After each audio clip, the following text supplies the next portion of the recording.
तलाक के बाद गुजारा भत्ता मतलब एलिमनी, ये एक ऐसा टॉपिक है ना जिस पे दशकों से कानूनी बहसें चल रही हैं। पर सोचिए, क्या हो अगर इसकी पूरी की पूरी नींव ही हिल जाए। हाल ही में एक कोर्ट के फैसले ने बिल्कुल यही किया है और एक पूरी नई बहस छेड़ दी है। और देखिए, इस पूरी बहस का जो सेंटर पॉइंट है वो ये एक सवाल है, क्या एक ऐसे इंसान को गुजारा भत्ता मिलना चाहिए जो फाइनेंशियली पूरी तरह से सेल्फ सफिशिएंट हो? अच्छा, इस बड़े सवाल का जवाब ढूंढने से पहले ना चलिए एक स्टेप पीछे चलते हैं। पहले ये समझते हैं कि ये स्थायी गुजारा भत्ता या परमानेंट एलिमनी आखिर है क्या चीज़। तो देखिए, परमानेंट एलिमनी बेसिकली वो फाइनेंशियल हेल्प है जो तलाक के बाद एक पार्टनर दूसरे को देता है। और इसका जो मेन मकसद था ना, वो ये था कि जो पार्टनर आर्थिक रूप से कमज़ोर है उसकी ज़रूरतें पूरी हो सके। मतलब एक तरह का सेफ्टी नेट समझ लीजिए। पर अब जमाना बदल गया है और आज के टाइम में एक नई फाइनेंशियल रियलिटी सामने खड़ी है। जब दोनों ही पार्टनर कमा रहे हैं, अच्छा कमा रहे हैं, तो जो पुराने नियम थे ना, वो अब थोड़े कमजोर पड़ने लगे हैं। ये स्लाइड इस टकराव को बिल्कुल साफ साफ दिखा रही है।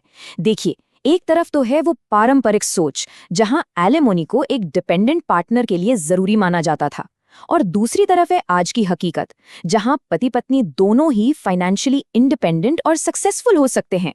और बस यही वो टकराव है जिसने अदालत को भी नए सिरे से सोचने पर मजबूर कर दिया। और इस पूरी सोच विचार का नतीजा क्या निकला? दिल्ली हाई कोर्ट का एक नया नजरिया, जिसे उन्होंने नाम दिया सामाजिक न्याय का सिद्धांत। कोर्ट ने एक बात बिल्कुल क्रिस्टल क्लियर कर दी कि एलिमनी का मतलब ये बिल्कुल नहीं है कि दोनों की संपत्ति को आधा आधा बांट दिया जाए। और फिर कोर्ट ने वो बात कही जो इस पूरे मामले की जड़ है, उसका सार है। कोर्ट ने कहा, स्थायी गुजारा भत्ता सामाजिक न्याय का एक उपाय है, न कि अमीर बनने का जरिया। जरा सोचिए इस लाइन के बारे में।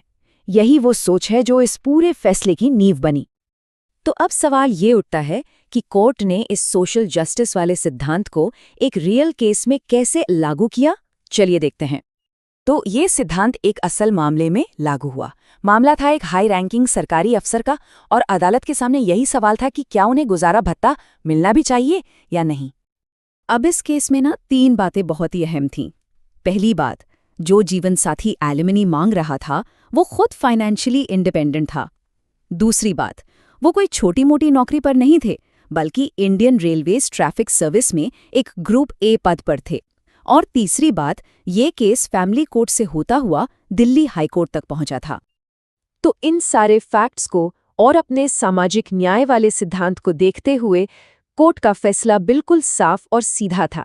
स्थायी गुजारा भत्ते की अर्जी को खारिज कर दिया गया। ठीक है, तो एक केस का फैसला आ गया, पर ये इतना इम्पोर्टेंट क्यों है?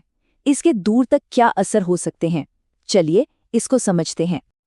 देखिए, इसके 3 बड़े कारण हैं।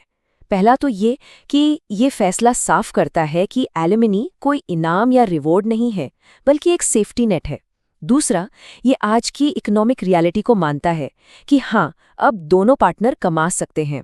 और तीसरा, और शायद सबसे ज़रूरी, ये आने वाले केसेस के लिए एक तरह से रास्ता दिखाता है, एक मिसाल कायम करता है, खासतौर पर उन मामलों के लिए जहां दोनों ही पार्टनर केपेबल हैं और अच्छा कमा रहे हैं। तो आखिर में ये एक बड़ा सवाल हमारे सामने खड़ा होता है, क्या हमारी अदालतें आज की नई पीढ़ी के लिए, जहां आर्थिक बराबरी बढ़ रही है, एलिमनी के मकसद को ही बदल रही हैं? क्या इसकी पूरी परिभाषा को फिर से लिखा जा रहा है? ये एक ऐसा सवाल है जिसका जवाब शायद हमें आने वाले सालों में ही मिलेगा।